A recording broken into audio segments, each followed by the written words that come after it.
Assalamualaikum warahmatullahi wabarakatuh.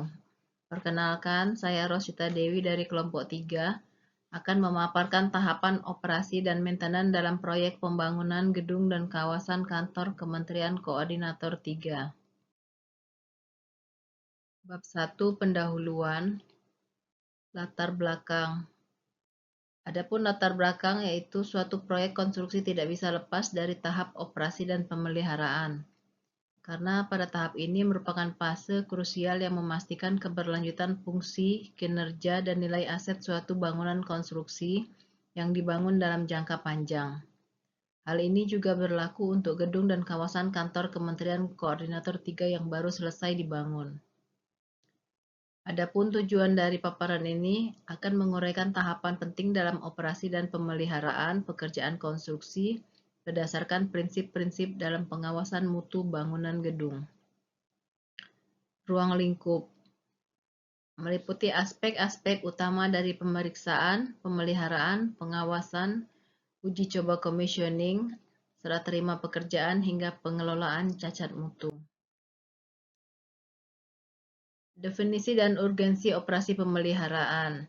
Definisi dari operasi. Operasi adalah kegiatan sehari-hari untuk menjalankan fungsi bangunan gedung dan seluruh sistemnya agar dapat melayani pengguna secara optimal. Definisi pemeliharaan. Pemeliharaan serangkaian tindakan untuk menjaga, merawat, dan memperbaiki bagian-bagian bangunan gedung beserta fasilitasnya agar tetap berfungsi sesuai standar dan memperpanjang umur pakai. Urgensi.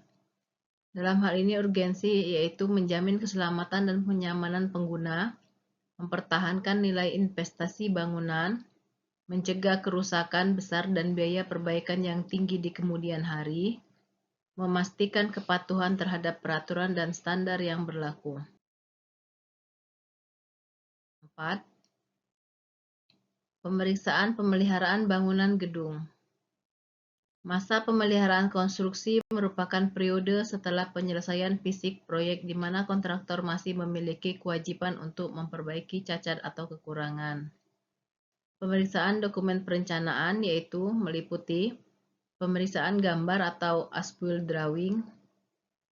Dalam hal ini memastikan kesesuaian gambar pelaksanaan dengan kondisi terbangun. Pemeriksaan spesifikasi teknis yaitu memverifikasi bahwa material dan metode pelaksanaan telah sesuai dengan standar yang ditetapkan. Pemeriksaan rencana kerja dan syarat-syarat atau RKS, yaitu meninjau ulang semua ketentuan kontrak terkait tanah, fondasi, struktur, arsitektur, mekanikal, dan elektrikal. Pemeriksaan Bill of Quantity atau BOQ, evaluasi terhadap kuantitas pekerjaan telah dilaksanakan dan sesuai dengan pembayaran. 5. Pengawasan uji coba atau testing atau commissioning. Commissioning artinya proses sistematis untuk memverifikasi bahwa seluruh sistem dan komponen bangunan, yaitu struktur, mekanikal, elektrikal, plumbing, proteksi kebakaran, dan lain-lain, telah terpasang, beroperasi, dan dapat dipertahankan sesuai dengan desain dan kebutuhan operasional. Tujuan uji coba. 1. Memastikan kinerja sistem sesuai desain. 2. Mengidentifikasi dan memperbaiki masalah sebelum serah terima. 3. Memberikan keyakinan bahwa bangunan siap untuk dioperasikan. Jenis pengujian. Adapun jenis pengujian yaitu ada 3. Uji fungsi sistem struktural, contohnya loading test pondasi, tes kekuatan beton dan besi. Uji fungsi sistem mekanikal dan elektrikal, contohnya pengujian lift, pompa, sistem kelistrikan, sistem telepon, CCTV, sistem tata udara atau AC, dan sistem proteksi kebakaran. Uji fungsi peralatan, memastikan semua peralatan yang terpasang berfungsi sesuai dengan prosedur. 6. Pemeriksaan akhir kesesuaian. Verifikasi dokumen IMB, memastikan bahwa bangunan telah memenuhi semua persyaratan izin mendirikan bangunan dan perizinan terkait lainnya. Berita acara atau laporan pemeriksaan oleh manajemen konstruksi MK atau pengawas. Dokumen resmi yang merangkum hasil pemeriksaan lapangan, uji coba, dan evaluasi kesesuaian dengan kontrak. Surat pernyataan kelaikan bangunan gedung. Pernyataan resmi bahwa bangunan gedung dinyatakan layak fungsi dan aman untuk digunakan. Ini merupakan syarat penting sebelum bangunan dapat dioperasikan secara penuh. 7. Laporan dan serah terima pekerjaan awal PHO. Adapun serah terima pekerjaan dilakukan setelah penyelesaian fisik pekerjaan konstruksi. Kontraktor mengajukan permohonan serah terima. Panitia tim dari pengguna jasa melakukan evaluasi teknis dan administrasi. Jika memenuhi syarat, ditandatangani berita acara serah terima pekerjaan atau BAST 1 dan dimulai masa pemeliharaan. Selanjutnya, masa pemeliharaan durasinya yaitu umumnya 6-12 bulan setelah PHO, di mana pada masa ini kontraktor bertanggung jawab penuh untuk memperbaiki cacat atau kerusakan yang timbul akibat pelaksanaan pekerjaan yang tidak sesuai standar. Lingkup pemeliharaan yaitu semua bagian pekerjaan seperti struktur, arsitektur, MEP, landscape, drainase, dan fasilitas penunjang lainnya. Pemeriksaan berkala.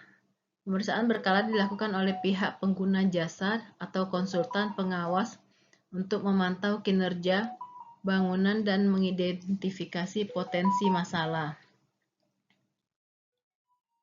Selanjutnya yaitu serah terima pekerjaan akhir atau FHO. FHO ini dilakukan setelah masa pemeliharaan berakhir dan semua cacat atau kerusakan telah diperbaiki oleh kontraktor. Adapun tim pengawas yang melakukan pemeriksaan menyeluruh untuk memastikan semua aspek pekerjaan telah memenuhi standar kualitas dan tidak ada lagi cacat yang berarti. Berita acara serah terima akhir pekerjaan atau BAST 2 ditandatangani secara resmi setelah kontraktor mengakhiri kewajibannya atas proyek tersebut. Penyerahan dokumen pelaksanaan kontrak yaitu penyerahan seluruh dokumen penting termasuk gambar asbuil, manual operasi dan pemeliharaan, peralatan, dan catatan lain yang relevan. Pengelolaan cacat mutu. Identifikasi cacat mutu. Selama masa pelaksanaan maupun pemeliharaan, cacat mutu dapat teridentifikasi melalui inspeksi, pengujian, atau laporan dari pengguna. Penyedia jasa atau kontraktor wajib bertanggung jawab atas perbaikan cacat mutu yang terjadi akibat kelalaian atau ketidaksesuaian dengan spesifikasi dan standar kontrak. Prosedur perbaikan meliputi notifikasi cacat, rencana perbaikan, pelaksanaan perbaikan, dan verifikasi hasil perbaikan. Sanksi. Kegagalan dalam memperbaiki cacat mutu dapat berakibat pada sanksi sesuai dengan ketentuan kontrak. Pengendalian mutu dalam operasi dan maintenance. Tujuan dari pengendalian mutu memastikan bahwa standar kualitas tetap terjaga selama fase operasi dan pemeliharaan. Adapun perangkatnya yaitu standar operasional prosedur atau SOP, yaitu panduan tertulis untuk semua kegiatan operasi dan maintenance. Sedangkan jadwal pemeliharaannya yaitu dilakukan secara rutin untuk mencegah kerusakan. Sistem pencatatan dan pelaporan, dokumentasi setiap kegiatan pemeliharaan dan perbaikan dan insiden. Inspeksi dan audit berkala, pemeriksaan rutin untuk menilai kondisi bangunan dan kepatuhan terhadap standar. Personil, sumber daya manusia yang terlatih dan kompeten dalam bidangnya. 12. Kunci untuk operasi dan pemeliharaan, yaitu 1. Gambar asbuil. manual OP, sertifikat kelaikan fungsi, garansi dan jaminan, logbook pemeliharaan. Gambar as-built drawing, referensi akurat dari bangunan seperti yang benar-benar dibangun termasuk semua modifikasi secara konstruksi. Manual operasi dan pemeliharaan, panduan lengkap tentang cara mengoperasikan dan memelihara seluruh sistem dan peralatan bangunan. Berisi informasi teknis, jadwal pemeliharaan, draft, daftar spare part, dan prosedur darurat. Sertifikat kelaikan fungsi (SLF), yaitu dokumen resmi yang menyatakan bangunan gedung layak fungsi dan aman untuk digunakan. Garansi dan jaminan, dokumen garansi dari pemasok peralatan dan material, logbook pemeliharaan, catatan detail semua kegiatan pemeliharaan yang telah dilakukan dan termasuk tanggal, jenis pekerjaan, dan personil yang terlibat. Adapun tim operasi dan pemeliharaan, struktur organisasi yaitu pembentukan tim OM yang jelas dengan peran dan tanggung jawab yang teridentifikasi. Kompetensi tim, manajer fasilitas, teknisi MEP dan HVAC, teknisi sipil atau arsitektur, tenaga kebersihan dan keamanan. Pelatihan berkelanjutan bagi tim OM untuk menguasai teknologi dan prosedur terbaru. Tantangan dan rekomendasi. Tantangan yaitu keterbatasan anggaran, kurangnya SDM yang berkompeten, ketidaklengkapan dokumen as-built atau OM manual, perubahan teknologi yang cepat, kondisi lingkungan yang ekstrim. Rekomendasi yaitu mengalokasikan anggaran OM yang memadai sejak awal proyek, investasi dalam pelatihan dan sertifikasi SDM OM, kewajiban kelengkapan dokumentasi OM sebagai bagian dari serah terima proyek, menerapkan teknologi smart build untuk efisiensi OM, melakukan audit OM secara berkala. Kesimpulan, fase operasi dan pemeliharaan adalah tulang punggung keberlanjutan dalam sebuah proyek pembangunan gedung dan kawasan kantor.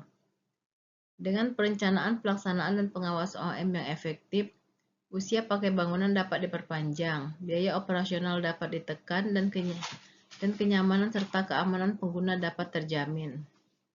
Komitmen terhadap standar mutu dan pemenuhan regulasi merupakan kunci keberhasilan dalam mengelola aset bangunan gedung dan kawasan kantor secara berkelanjutan. Demikianlah paparan mengenai operasi dan pemeliharaan yang telah saya sampaikan. Terima kasih atas perhatian. Assalamualaikum warahmatullahi wabarakatuh.